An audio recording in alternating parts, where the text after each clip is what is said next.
It's like you can't say it's because of a main accent. The Boston accent is a main accent. Right. It's not that. It's just I think she just needed a better dialogue coach. True. Yeah, you know, I mean, she did the best she could. Yeah. You know, but then hey, it's okay. I mean, Eva Green is still way hot, even if she ended up being freaky looking. But then again, you know, the thing also about Bella Heathcote is I felt that maybe if she was available, they could have easily just put Christina Ricci there because she's got the big eyes, big eyes. I was thinking the same thing. When she puts on the eyeliner, Bella Heathcote has a resemblance to Christina Ricci, and right. And it's that kind of, I think, Burton Angelo. Because even in Corpse Bride, that's what his Corpse Bride looks like.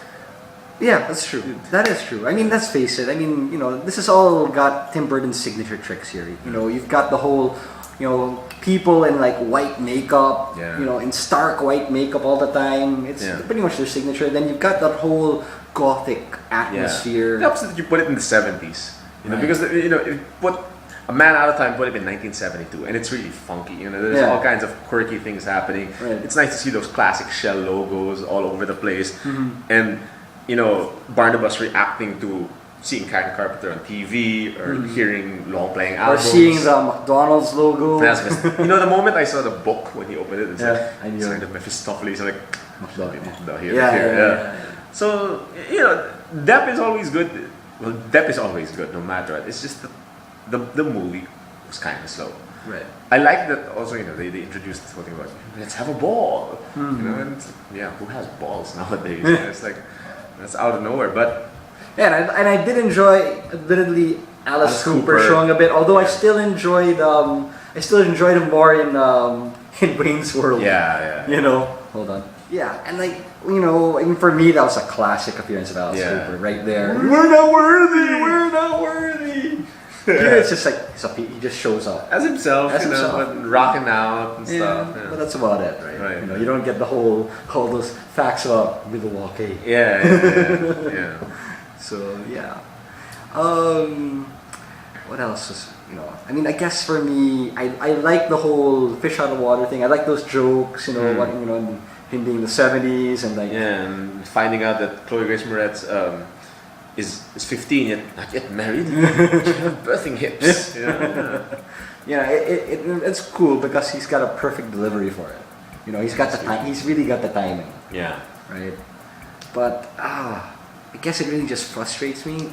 Could have been better. It could have been better. It really could have been better because I mean, neither of us ever watched the original soap or the remake from the 90s, I think. Yeah, there was a remake with Ben Cross, Sarek from Star Trek, playing Barnabas Collins. But, I mean, from the trailers, you saw there was potential in it. I was hoping for like a Beetlejuice type of vibe. Yeah. Either Beetlejuice or even Adam's Family. Yeah. I wanted that. That's what I was thinking for. But this is like, I felt tonally it was off. I felt it was like maybe... It didn't know whether it wanted to be a comedy or a drama. Yeah. Oh, and again, Vinny Tagle, calling you out, boy, he pointed out that the unrequited love that Angelique was showing Barnabas, there was no real... It wasn't really explained why and how she had that unrequited love. It was like, it's there, then she cursed him, and so why do you still want him? It's like, there was no depth to it, I guess. Yeah, and it's not like he was the most, you know, it's not like he was so devoted to, what's her name, what's the name of the girl? Victoria? Yeah. It's not like he was so devoted. I mean, he was like, you know, macking out with, what's her name, with Angelique. Yeah. And even, what's her name's character?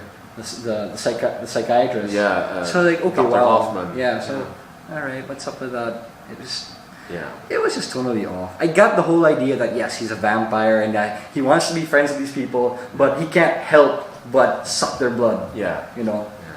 But it was just. I guess they were trying to go for a dark comedy vibe. But we've seen better.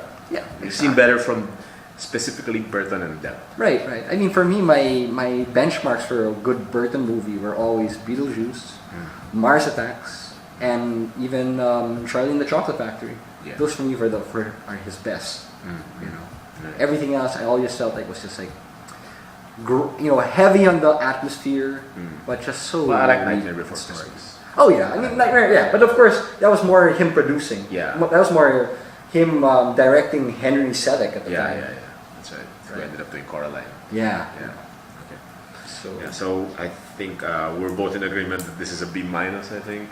Dude, I'll be harsher, you man. go for a C. I'm gonna C plus. Wow. C plus, because the only thing that really redeems this movie is Burton's sense of creating an atmosphere Yeah. and of course Johnny Depp's portrayal. Right. Aside from that, Okay. so there, C plus.